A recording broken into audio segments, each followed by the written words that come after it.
Selamat pagi saudaraku yang terkasih, Bapak Ibu dalam Yesus Kristus. Dalam perjumpaan kita pagi ini saya berharap kita semua dalam sukacita, kesehatan, dan tetap semangat dalam melanjutkan kehidupan yang Tuhan anugerahkan bagi kita. Untuk itu, mari kita sejenak beribadah kepada Tuhan. Kita bernyanyi dari buku Ende nomor 678, ayat 1 dan ayat yang kedua. Pauba roham tu Jehovah. Pauba roham tu Jehovah. Pauba roham tu debata. Pauba roham tu Jehovah. Pauba roham tu debata. Marhaposan ho tu Jehovah, marhaposan ho tu debata. Marhaposan ho tu Jehovah, marhaposan ho tu debata. Mari kita berdoa. Allah Bapa kami yang di surga, kami bersyukur menaikkan pujian kami atas karya dan anugerah-Mu dalam hidup kami. Saat ini kami boleh menikmati hari yang baru. Tuhan kiranya menolong dan menyertai kami. Kiranya firman-Mu yang hendak kami dengarkan, biarlah itu Tuhan menguasai kehidupan kami. Dan firman itu menuntun setiap kehidupan kami. Dalam Yesus Kristus kami berdoa dan bersyukur. Amin.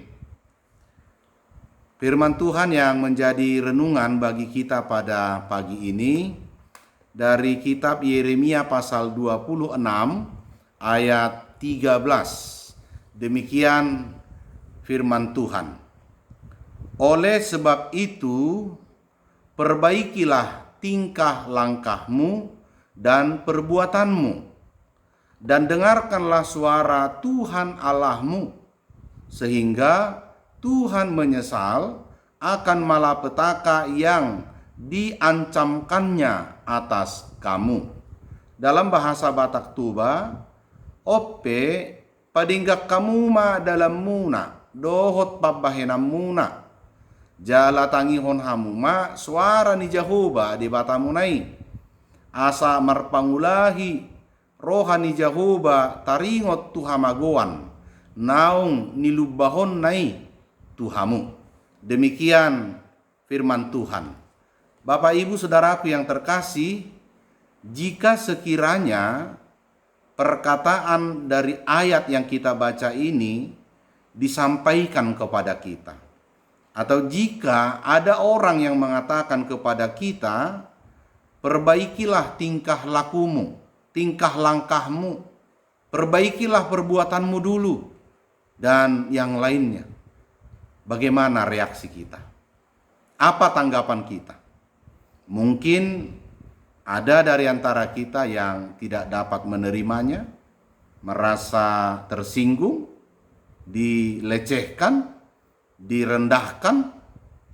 Tapi saya berharap kita masih memiliki jiwa besar dan kita masih memiliki cara berpikir positif, bahwa ketika ada perkataan seperti itu, seharusnya lah kita menanggapinya dengan bijak dan arif. Tentu orang berkata seperti itu kepada kita oleh karena ada sesuatu perbuatan atau kelakuan yang telah menyimpang dari yang sesungguhnya. Maka kita boleh menjadikan sebagai kritik yang membangun atau yang mendorong kita untuk lebih baik.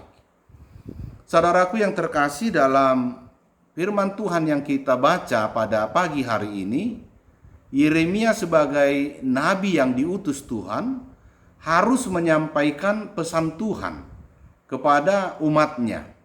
Harus menyampaikan termasuk rencana Tuhan, hukuman yang hendak dilakukannya jika umat itu tidak mau berubah, tidak mau meninggalkan segala kelakuan-kelakuan yang tidak berkenan baginya.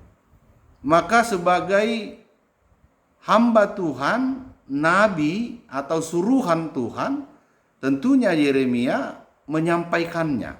Karena juga dia harus mengingat bahwa sesungguhnya Tuhan sendiri yang mengatakan dia tidak boleh menambah, dia tidak boleh mengurangi sepatah kata pun.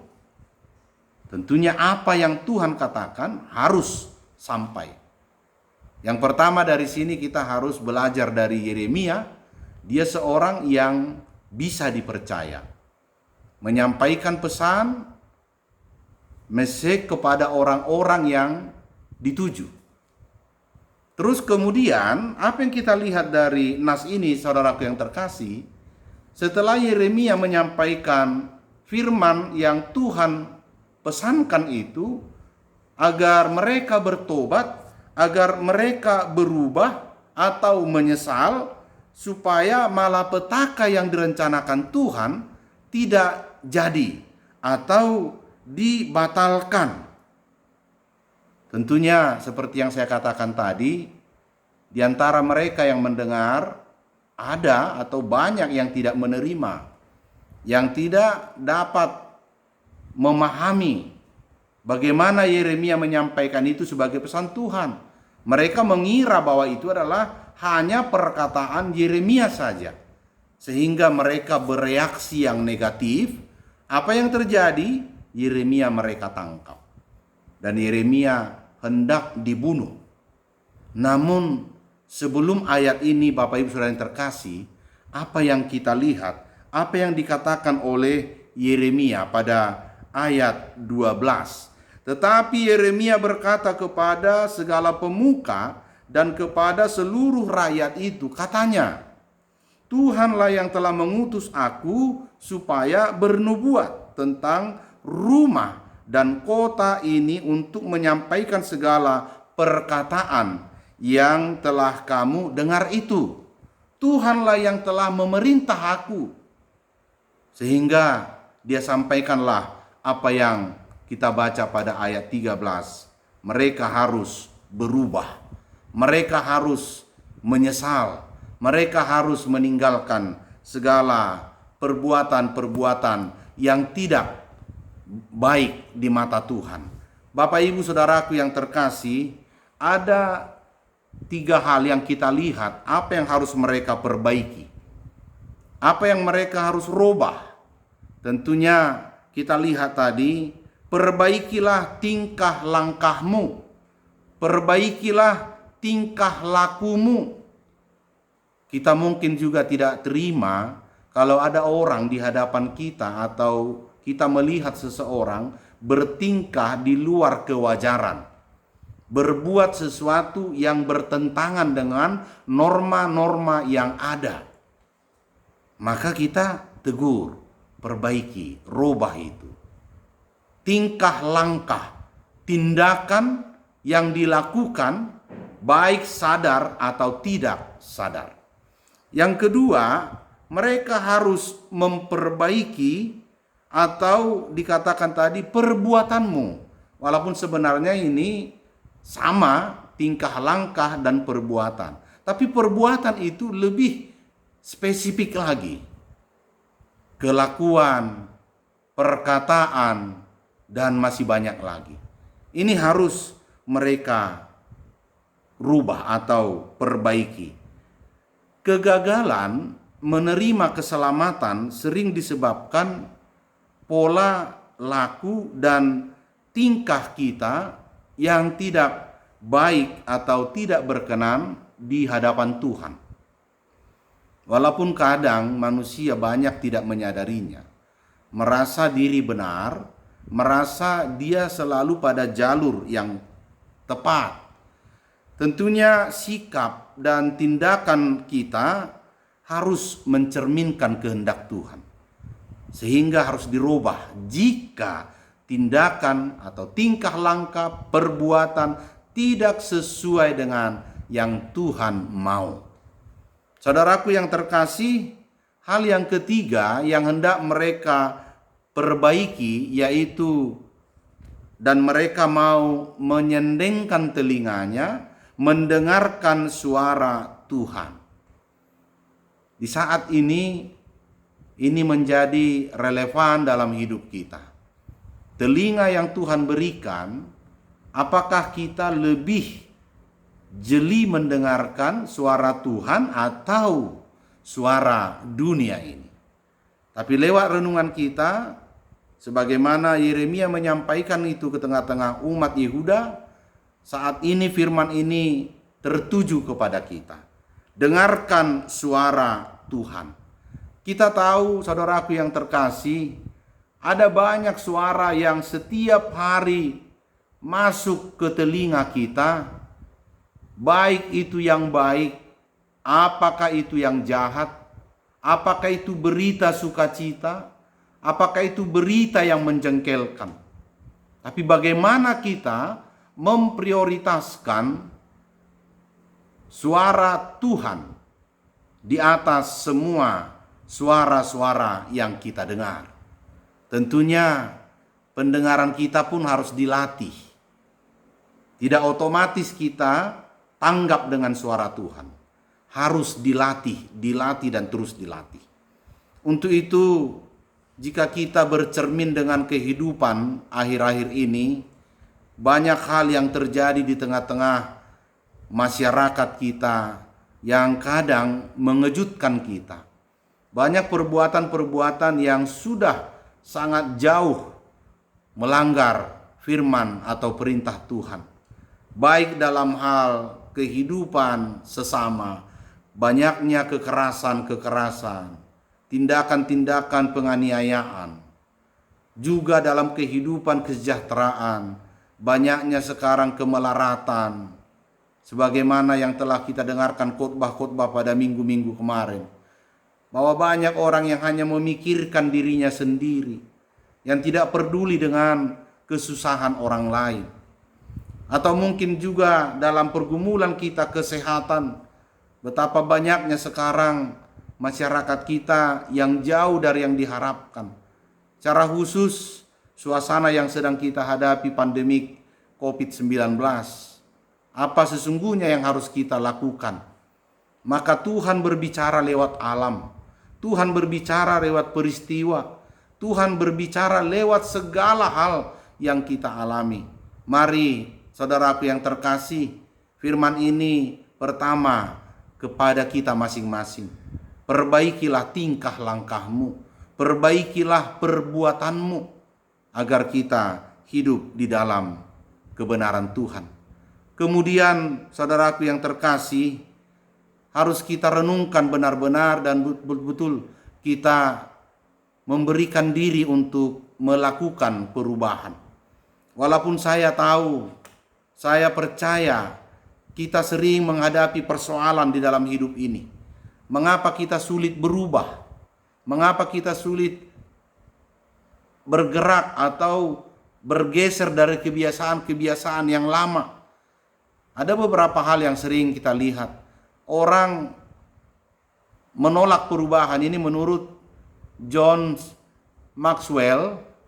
Yang pertama, orang menolak perubahan karena merasa dirinya rugi, pribadinya dirugikan. Dia sudah nyaman selama ini. Dia anggap kalau dia berubah, apa yang telah ada dan dia miliki mungkin saja hilang. Rugi secara pribadi. Yang kedua, orang menolak perubahan karena rasa takut pada sesuatu yang sesungguhnya tidak dia kenal, tidak dia tahu. Dan yang ketiga, orang menolak perubahan karena saatnya belum tepat, belum waktunya.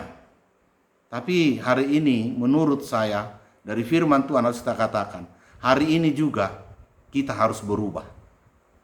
Waktunya sangat tepat, saatnya inilah dia.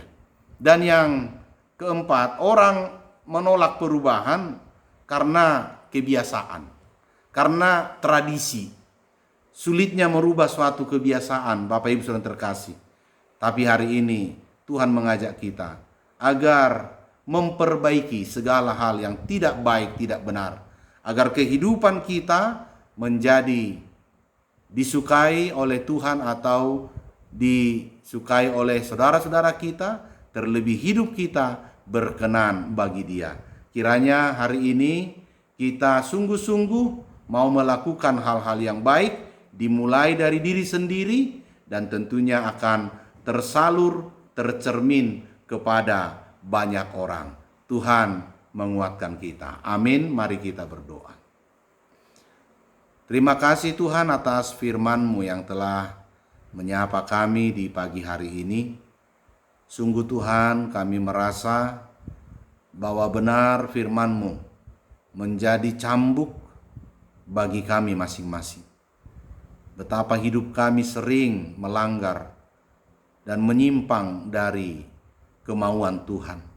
Hari ini kami telah mendengar firman-Mu agar kami memperbaiki tingkah langkah perbuatan kami, agar apapun yang kami harapkan, hidup bahagia senang, nyata adanya, agar Tuhan tidak melakukan penghukuman atas kami. Dan kami juga diajak, diingatkan oleh firman-Mu, mendengarkan suara Tuhan. Betapa banyaknya suara di dunia ini yang selalu kami dengar. Namun hari ini kami diajari untuk memprioritaskan, mendengarkan firman-Mu, mendengarkan Engkau berbicara kepada kami. Kiranya Tuhan, setiap pendengaran kami dimampukan untuk memahami, terlebih melakukan perintah Tuhan. Kami serahkan hidup kami di sepanjang hari ini. Tuhan yang kiranya menolong kami, memampukan kami menjadi orang-orang anak-anak Tuhan yang berkenan di hadapan-Mu. Seluruh jemaat-Mu kami serahkan ke tangan pengasihan-Mu. Berkati setiap pekerjaan, kehidupan, dan pergaulan serta persekutuan kami dimanapun.